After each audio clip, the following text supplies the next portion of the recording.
When I first started DJing, I was 16. So I couldn't actually play in clubs because I was too young to even get in them, let alone playing them.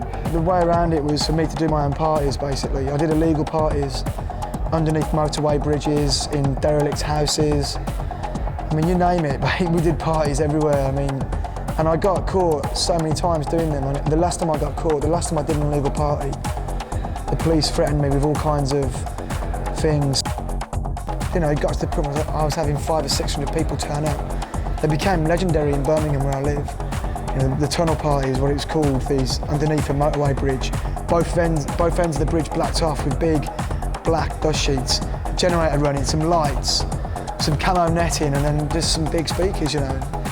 But it worked really well, and from doing that, other DJs asked me to play for them at their clubs.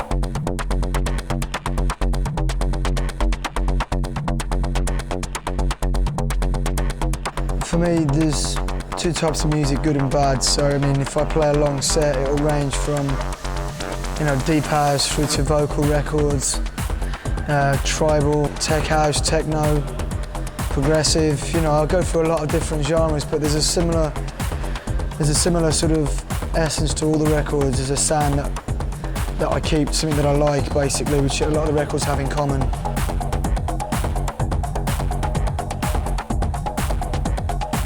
There's nothing better than getting an exclusive track, and it's amazing. You know, you're really proud when you play it. It's great, and everyone comes to ask you what it is, and then you feel a bit of a schmuck when you got to tell them you're not going to be able to get it for another 4 months or whatever. But it is great playing music that no one else has got, because obviously it makes your set more unique. But I don't always cut them onto dub plates now, because I get that many records up front and re-edits sent through now that it would cost an absolute fortune to get them all pressed onto dub plate. Whenever a track goes into a main break and there's something in that break, like a high-pitched noise of some kind, of siren or a white noise effect, I usually really tweak the mid-range, almost to the point of it hurting people's ears. You know, it's really prominent, like really.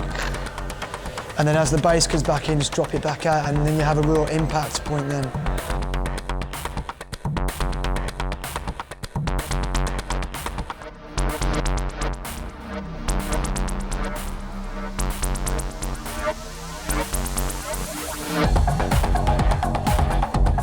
I think it's the most important thing, actually, to know your records. If you know your records, you know exactly how to mix that track, and you know exactly when to play that track. And that is really important, is when you play the record in the night. You know, you can make a particular record sound so different by playing it in between two other records. Listen to it. Listen to the whole record properly 5 or 6 times, and then you'll know it.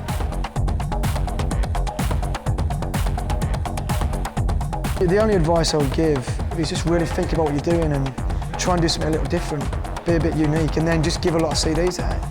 Give them to DJs, because DJs are always looking for good support DJs, you know, so give them to club promoters, just give it out. Don't hassle people by phoning up every week, but if they like it, they'll phone you, you know, that's the way it is.